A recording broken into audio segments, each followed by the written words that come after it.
Coming off a two-game losing streak, you find out what you guys are made of. So we're going to go on the road and into a tough place. I mean, that place is not easy to play at. You know, we play there every year. The games always seem to be close. And you know, we've been fortunate to get some wins, but we've also taken some losses, and it's not an easy place to get a win at. So we're going to find out what our guys are made of. You know, our defense has to get a lot better decision-making at the rim and in the paint, you know, with our particular guards making the right reads. Those are the two big areas of emphasis. And on defense, it's everything. We're just not giving enough effort. So thought practice this morning was a lot better, but you know, we're facing the leading scorer in the SEC, and he happens to be a guard. And last two games, guards have gone for 29, 28 on us.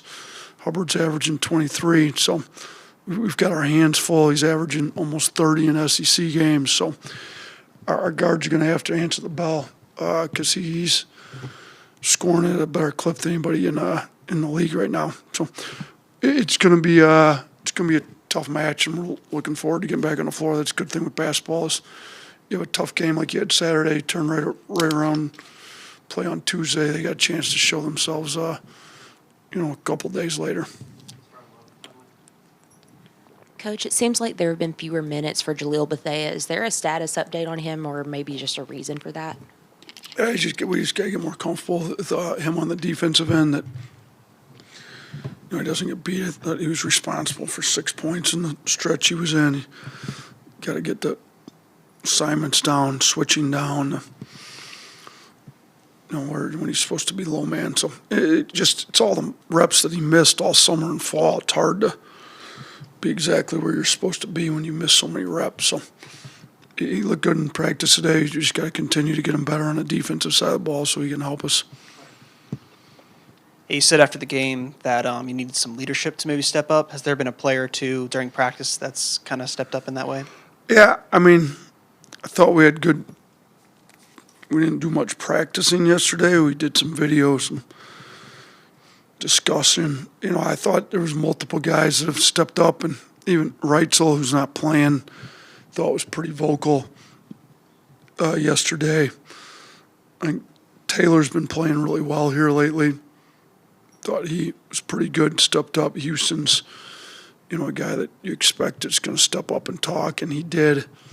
I even think Preston Murphy, he had some pretty good insight to what needs to happen. But there was a lot of guys that maybe said some stuff in film yesterday, and then I thought in practice today, I thought Aiden Holloway actually had a pretty good practice. I thought he was playing significantly harder on defense, making the right reads on offense.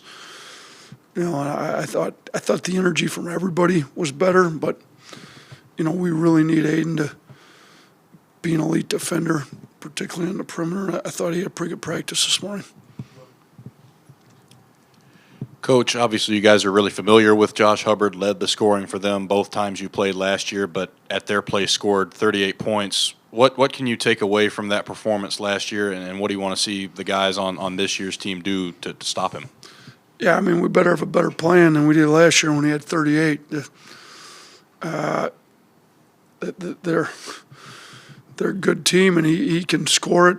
You know, we got to have some guards be ready to play him. You know, they can't fall asleep off the ball. As soon as you fall asleep, he's sprinting off an off-ball screen or sprinting back to get it back from the big after he threw it to him. And we had too many plays, especially early in the game. You know, we thought we'd let our guys know this kid was pretty good, and it just, man, like, fall asleep. He sprints off, gets a three, fall asleep. So if you're on him, you can never fall asleep. You got to be alert that he's probably coming back towards the ball at any point. You know, when he's got the ball in his hands, he's been a lead in ball screens. You know, if you don't have your big up to the level of the ball screen, he comes off. He's pretty good shooting pull-ups. He can shoot dribble off threes. It's a lot of pressure to put your guards on, but if you bring your big up, he gets too aggressive. He's also been splitting and turning around. So, you know, we got to have our bigs got to be ready to do their job correctly, and we probably got to have, you know, little bit change up in our ball screen coverages with him. Our guards can't fall asleep, and they got to be elite. And he's also pretty good at drawing fouls. I mean, he's got a knack for kind of picking up fouls. He kind of kicks his legs out on his jumper. It seems like it's part of his jumper, but he seems to draw a lot of fouls. So we got to be able to guard him without fouling too. You mentioned Trelly. Just where do things stand with him from a status standpoint? Yeah, he didn't practice today, so I would, vocal on the sideline.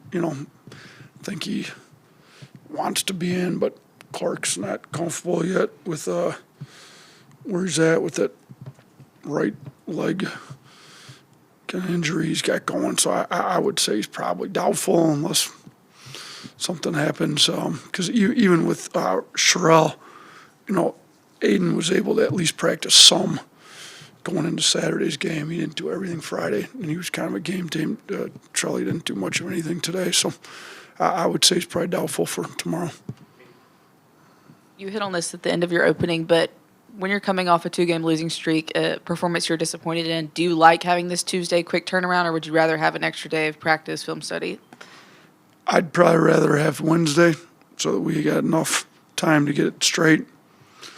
Players would probably rather have Tuesday to get it hurried up and play again. Hopefully they can fix it because it needs to be fixed in a hurry here. Yeah, after the game Saturday, you talked about possibly changing up lineups, looking for things that will go the right way defensively. Does that look like changing up starting lineup? Are there certain combinations you want to see with different guys? You know what? It's all on the table. I got to go back and probably watch today's practice on film, talk to some guys, see where we're at, see who the best matchups are. I thought it was good today in practice, though. So, sometimes you come back, some guys answer the bell and some don't. And then you just can't play the guys that don't really respond very well. I thought most of them responded pretty well today. Hey, Coach, I know you just talked about this, but how concerning is it that we're in conference play and that more times than not you haven't had a full, active, healthy roster at your disposal? Yeah, I mean, it's not ideal, Josh. I said Josh. I was thinking of Josh Pierre. Steven, I'm reading Josh Hubbard's name here, too.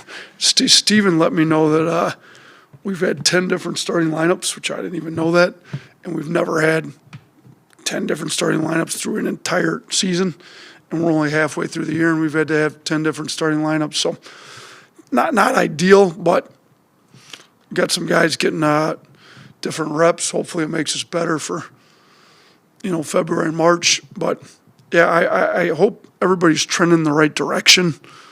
I think, if we can get, and we're close, Sherrill's a lot closer to being 100% today than he was, a week ago, even 5 days ago. Hopefully Wrights will, if he doesn't play Wednesday, we'll see what Saturday looks like. But then after Saturday, we've got our breaks. We got 2 games, and we don't play for a week. And hopefully by the time we come back from that, we got everybody healthy. So, we're getting closer. We'll be closer to it tomorrow. Hopefully nothing happens in the game tomorrow, and then play Saturday's game. If we don't sustain any injuries in those 2 games, I think after that week off, we should be as close to 100% as we could be, and then we can just kind of get things rolling from there. But we got 2 games in between now and then, and we're 1 and 2 in league play. Like, we can't afford to drop 2 more games, or we'll kind of be out of the mix at that point. So pretty early in the season too. So we got to be ready to go on Tuesday and Saturday this week.